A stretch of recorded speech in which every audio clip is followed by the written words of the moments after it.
ಎಲ್ಲರೂ ಬಾಯಿ ಮುಚ್ಚಿಕೊಳ್ಳಿ, ನಮ್ಮಪ್ಪನೇ CM 5 ವರ್ಷ ಅಂತ ಯತೀಂದ್ರ ಸಿದ್ದರಾಮಯ್ಯ ಅಷ್ಟೆಲ್ಲ ಪದಗಳನ್ನು ಬಳಸದೆಯೇ ಹೇಳಿದಂತೆ ಇದೆ. ಒಟ್ಟಲ್ಲಿ ನಮ್ಮಪ್ಪ CM ಅಂತ ಮಾತ್ರ ಹೇಳಿದ್ದಾರೆ.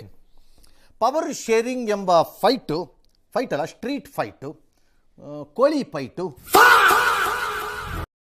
ಆಮೇಲೆ ಏನೇನೋ ಫೈಟು ಅಂತ ಇಟ್ಕೊಳ್ಳಿ. ಅದು ಈಗ ಬೂದಿ ಮುಚ್ಚಿದ ಕೆಂಡದಂತಿದೆ. ಎಂಥ ಬೂದಿನೂ ಇಲ್ಲ, ಕೆಂಡನೂ ಇಲ್ಲ, ಬಗ ಬಗ ಬಗ ಬಗ ಬಗ ಅಂತ ಹತ್ಕೊಂಡು ಉರಿತಿದೆ. ಇನ್ನೇನು ಬೂದಿ ಏನು ಕೆಂಡ ಏನು ಇದರಲ್ಲಿ? ಕುರ್ಚಿ ವಿಚಾರ ಇದರಲ್ಲಿ ಒಂದೇ ಒಂದು ಬಗ ಬಗ ಅಂತ ಉರಿಯುತ್ತಿದೆ. ಅದಕ್ಕೆ ತುಪ್ಪ ಹಾಕುತ್ತಿರುವಂತಹ ದುಷ್ಟರು, ನಾಡಿನ ದ್ರೋಹಿಗಳು, ಕರ್ನಾಟಕದ ವಿರೋಧಿಗಳು, ಕಚಡಗಳು, ಕಂತ್ರಿಗಳು, ಇವ್ರನ್ನ ಆಯ್ಕೆ ಮಾಡಿದ್ದಕ್ಕೆ ಮತ್ತು ಇವರಿಗೆ ATM ಥರ ದುಡ್ಡು ಕೊಟ್ಟಿದ್ದಕ್ಕೆ ನಾವು ಅನುಭವಿಸುತ್ತಿರೋ ಸಂಕಟ ಎಲ್ಲದಕ್ಕೂ ಹೈಕಮಾಂಡ್ ಕಾರಣ.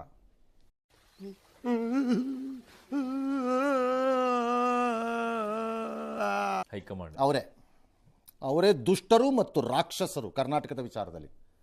ಕ್ಲಿಯರ್ ಮಾಡಿ ಯಾವ್ದಾದ್ರು ಒಂದನ್ನು ಇತ್ಯರ್ಥ ಮಾಡದೆ ರಾಹುಲ್ ಗಾಂಧಿ ದೇಶದೆಲ್ಲ ಪ್ರಾಬ್ಲಮ್ ಮಾತಾಡ್ತಾರೆ. ತನ್ನ ಬುಡದಲ್ಲಿ ಆನೆ ಸತ್ತು ಬಿದ್ದೋಗಿದೆ, ವಾಸನೆ ಬಂದ್ರೂ ಅವಾಗ ಪುಸ್ ಪುಸ್ ಅಂತ ಮೂಗು ಹೊಡ್ಕೊಂಡು ಓಡಾಡ್ತಾರೆ ಪಾರ್ಟಿ.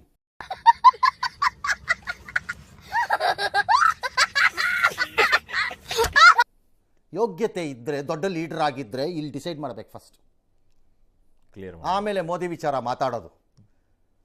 ಬಜೆಟ್ ಟ್ವಿಸ್ಟ್ ಪಡ್ಕೊಳ್ಳುತ್ತೆ ಅಂತ ಮಾತಾಡ್ತಿದ್ದವ್ರಿಗೆ CM ಪುತ್ರರು ಇವತ್ತೊಂದು ಪಂಚ್ ಕಟ್ಟಿದಾರಂತೆ. ಪಂಚ್.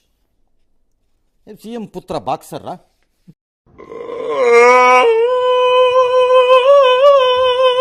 ಅವಾಗ ಆಗ್ತಿರ್ತಾರೆ. ಬಾಕ್ಸರ್ ಅವರು? ಡಾಕ್ಟರ್ ಅಲ್ವಾ ಅವರು? ಇಲ್ಲ, ಈಗ ಚೇಂಜ್ ಆಗಿದ್ದಾರೆ ಸರ್, ವೃತ್ತಿ ಬದಲಾವಣೆ ಮಾಡ್ಕೊಂಡು. ಸುಮ್ಮನೆ ಏನೇನೋ ಹೊಡಿಬೇಡ್ರಿ. ಸರಿ, ಇಕ್ಬಾಲ್ ಹುಸೇನ್ ಅವ್ರು ಆಗ್ತಾರೆ CM ಮುಂದೆ. ನಿಮಗೆಲ್ಲ ಏನು ಹೋಗ್ಬೇಕ್ರಿ, ಮಜಾ ತಗೊಳ್ಳೋ ಗಿರಾಕಿಗಳಿಗೆ ಆಗಬೇಕು ಅಂತ 3 ದಿನಕ್ಕೆ ಬಂದು ಮಾತಾಡಿ ಮೀಡಿಯಾ ಮುಂದೆ ಫೋಟೋ ತೋರಿಸ್ಕೊಳ್ಳೋಕ್ಕಿಲ್ಲಿ ನಿಮ್ಮನ್ನೆಲ್ಲ ಯಾವನ್ ಕೇರ್ ಮಾಡ್ತಾನೆ? ಆಗಬೇಕು ಅನ್ನೋಕ್ಕೆ ಆಗಿಸ್ರಿ ಹೋಗ್ಬಿಟ್ಟಲ್ಲಿ ಬ್ಯಾಮ್ಸ್ಕೊಟ್ಟು ಇಲ್ಲಿ ಬಂದು ನಮ್ಮ TV ಮುಂದೆ ಹೇಳಬೇಡಿ ನೀವು. ಅದು ಡೇಟ್ ಬೇರೆ. ಯೋಗ್ಯತೆ ಮತ್ತು ಮಾನ ಮರ್ಯಾದೆ ಇದ್ರೆ TV ಮುಂದೆ ಮಾತಾಡಬೇಡಿ ಯಾರುವೆ. ಡೇಟ್ ಬೇರೆ. ನೀವು ಮಾನ ಮರ್ಯಾದೆ, ಯೋಗ್ಯತೆ ಮತ್ತು ಶಕ್ತಿ ಇದ್ರೆ ಅಲ್ಲೋಗಿ ಮಾಡಿಸ್ಕೊಂಬನ್ನಿ. ಮಾಡಿಸ್ಕೊಂಬರಕ್ಕೆ ತಾಕತ್ತಿಲ್ಲ.